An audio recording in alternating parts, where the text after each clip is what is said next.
I'll move back a little bit. There we go. Walang birds today, no? Tawagin natin sila.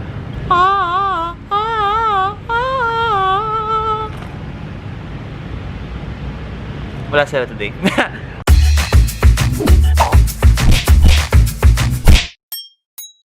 Welcome to another episode of Sunday Palengke. It's me, Mario. Charot. Again, hindi pa nakabili ng mic kasi wala pa tayong pera. We will be dealing with the tricycles in this video.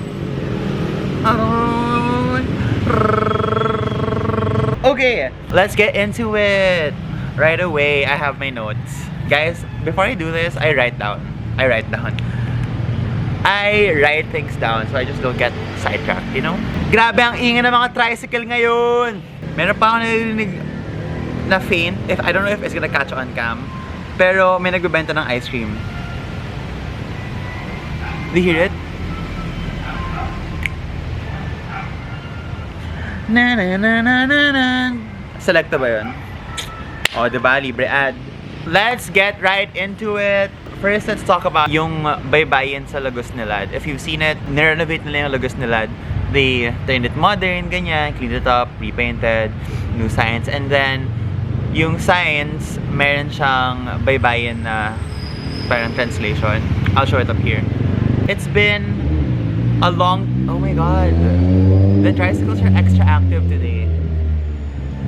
It's a Sunday. A long time struggle for us historically na hindi natin na-carry over yung indigenous cultures natin. Is that the right term? Yung native languages natin, hindi siya nag-translate to the academe. Most of the subjects, science, maths, it's taught in English. And this is a systemic problem. And hindi natin siya masasolve overnight. Is the Baybayin translation sa science ng Lagusnilad performative? Yes. Is it surface nationalism? Yes. Is it functional? Not for the majority. Not for most, because we don't really know how to read Baybayin. I don't know how to read Baybayin. But what I have to say about it is that it is a step forward. Let's say ito yung goal natin na parang like Thailand, they have their own, what do you call the writing? Bahasa? I don't want to make mistakes. Or like the Japanese have their own alphabet. Thai have the Thai have their own alphabet. The Chinese have their own alphabet. If we do want that, I don't think it's too late to normalize using Baybayin, right? Is it surface level lang what they did in Lagusnilad? Yes. But again, it is a step forward. It is a start. May nagsimula na, get? Yeah, this is our goal of using Baybayin as our normal alphabet, as our way of writing and reading, right? So this is where we are, kunyari. Imbes na we went like this, we went like this. Pero gets, at least, it's, the distance is closer. Where we displaced distance and displacement. Yuck. Pero gets nyo ba? It's a step forward, and I think we should commend them. Think about it this way. How did we learn like English and Filipino? It's by seeing it every day. It's by interacting with them, interacting with everyday things like traffic signs. It's there. On TV, it's there. When we commute, it's there.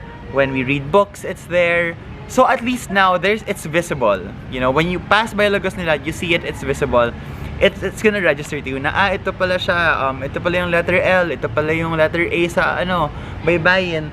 And the more you see it, the more you get accustomed to it, the more it's easier for you to swallow, pangit, to learn the alphabet. Yes, it's important na we call it out na it's performative or surface level or not functional, but let's also commend the effort na ginawa ng artists and people who are trying to forward Baybayin. And I think this is a good step forward na it is there in Lagusnilad. And that's what my thoughts are for the Baybayin sa Lagusnilad. Moving on, let's talk about the Armed Forces of the Philippines. They released a statement and the position paper on why the Sogie bill will trample other people's rights. And oh my god, I have talked about this numerous times. Giving people rights will never take away rights from others.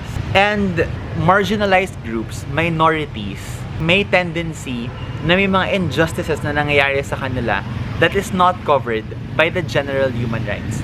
For example, don't have the specific story, but ang daming lumalabas before na nafa-fire sila from work because laman na LGBT sila, or hindi sila ma-promote kasi nga LGBT sila.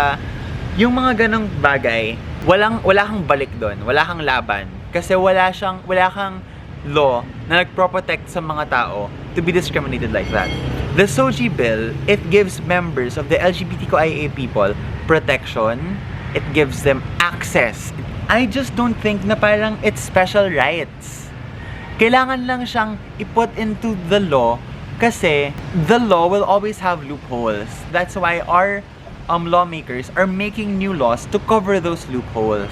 And the Sogie bill will never take away rights from the straights. Just because I can be promoted now doesn't mean you can't be promoted. It doesn't work that way. It's kind of like nung women's suffrage. Just because women can vote doesn't mean men can't. Gets ba? So this is so backward. What's AFP said is super backward. We've been making progress as a community. It's beyond belief for me na bakit feeling nyo nagpapaspecial kami? Hindi kami nagpapaspecial. We just want the same things. We just want access to where you have access. It's very tiring to hear these things pa. So ayun, that's what I have to say about it. My God, okay. Next up, let's talk about recently si Leni nag press conference siya. And what can I say? It was clean, it was maaliwalas siya, ang calming niya panoorin, it was concise, it was straight, the script was well written, as it should be. And some of the haters are saying na bakit parang nagpapabida siya or parang nagpe-present the presidente, or there was this artist Velez, Vivian Velez, I think, what's her name? Yeah, Vivian Velez, I don't know who she is. Vivian Velez said na it was fake or parang worse political branding. I'm like, how? Aren't leaders supposed to look like that? Aren't leaders supposed to look clean and capable? And that's what I'm not Dilawan, okay? But if you compare si President Duterte's press conferences and Leni's, it is so far from each other. Let's put it in perspective about this whole press con. Di ba nga kapag nagpe-present ka sa school or nagpe-present ka sa defend mo yung thesis mo, you come ng prepared, you come naka-formal ka, tapos alam mo yung sasabihin mo, word by word, naka-time yan, naka-presentation ka, lahat ng datos mo, in a row. Tapos you're ready to deliver an attack. You're ready to execute a great presentation, gets? And if you don't, you fail. Sa school nga, hindi papasa yun sa pag-a-address pa kaya ng bansa. Right? Right? Okay, next. I hate giving him or her, I don't know yung pronoun niya yet. I'm sorry. I do not like that I'm using space on my platform to talk about it. But let's talk about why we should be calling out Buknoy for what he has been doing. First of all, it's very, very harmful what he's doing. Kasi nga, he's young. And he has young followers who look up to him and treat him as a role model. I think Buknoy can play a critical part, lalo na with this platform, on creating a better community for LGBTQIA+ people. Because when I was young, I didn't have as much representation as I wanted. If I was like a young gay boy and I see Buknoy na he's thriving, that gives me hope. And by the way things are going with yung McDonald's thing niya and yung opinions niya on how he doesn't really care if may mga nagagawa na siyang mali and defending his wrongdoings, it's gonna send the wrong message to the youth. That's why we have, as much as we wanna like block him or unsubscribe or wag na lang natin pansinin, someone has to keep him in check. And as people of the internet, we have to help each other out. Very harmful lang kasi, it's very dangerous na nakikita siya ng mga bata. Kasi paano kung gayahin nila yun? Like, kunyari, sumayaw rin yung isang bata sa McDo, nagka-COVID after, sino magbabayad? Kawawa naman yung mga batang gumaya. Gets nyo ba? So, ako lang, Buknoy Glamour, if you will watch this, I suggest you, as much, kasi we can always say na, sino ba kasi may sabing gahin nyo ako? Right? But, if you're gonna say you are an, I hate the term, influencer, gets? That means you know that people look up to you and people listen to you and they follow you. So parang ako lang, would you want your followers to imitate what you're doing? So let's just be more responsible of what we post. Ako, no, I'm no angel. Nagkakalat din ako minsan. Minsan I have opinions that are wangkwong, right? But I listen. Merong one yung sa ano, yung Ateneo thing, yung parang nanangilo siya ng 10,000. I thought parang it was fine. Gets? Parang from my perspective, parang okay lang. And then I read more about it and I changed my opinion. Kasi that's what you do. Na parang when you're presented with new information, you admit you're wrong and you change your opinion. That's how it's supposed to work. But I'm not using this as an excuse to be irresponsible. I will try to be as responsible as I can. Yun lang. So my message for Buknoy is maybe think more next time before you do stuff. Okay, last but not the least, on September 1, voting registration will now be open again. And the youth vote is worth 40 million votes. Okay? 40 million votes ang kabataan. If you are going to be of legal age this coming 2022, please do vote.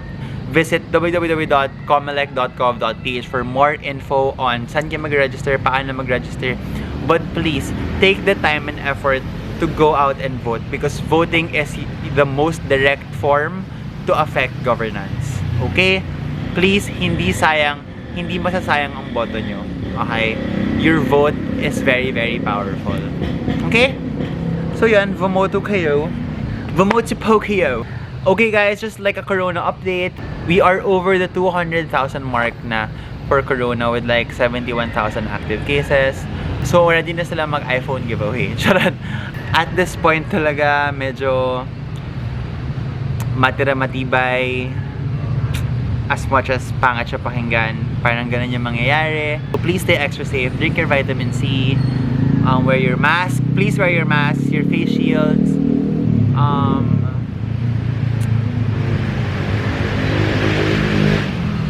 ayaw nila tumigil. So ayun you guys, I hope you guys did enjoy this Sunday Palengke. At least diba, it's week 2 of Sunday Palengke and I super enjoy doing this. I love talking. Obviously. For updates on anything about my life, here are my social media handles. Finally, guys! Galit na galit. Finally, nakapag-change na ako ng handle kasi ang hirap ko daw hanapin on social media just because of my username. So, right now on Instagram, on TikTok, and on Twitter, I'm at Dora Crybaby. So, isa na lang sila lahat. Hindi ko na sila pinag-iba-iba para rin easier to find me. Ayun, so please do follow me on all platforms.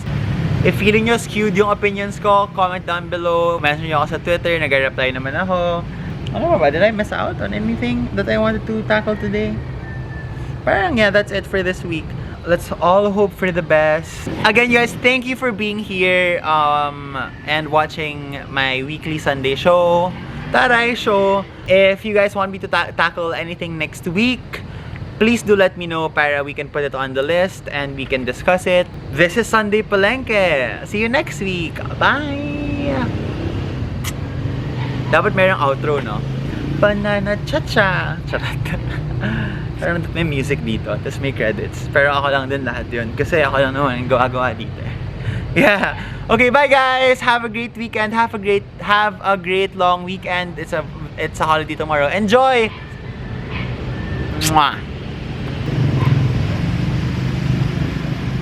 Do you guys want to see the trees? I have hella trees. Look at our trees. These are my trees. And I love them.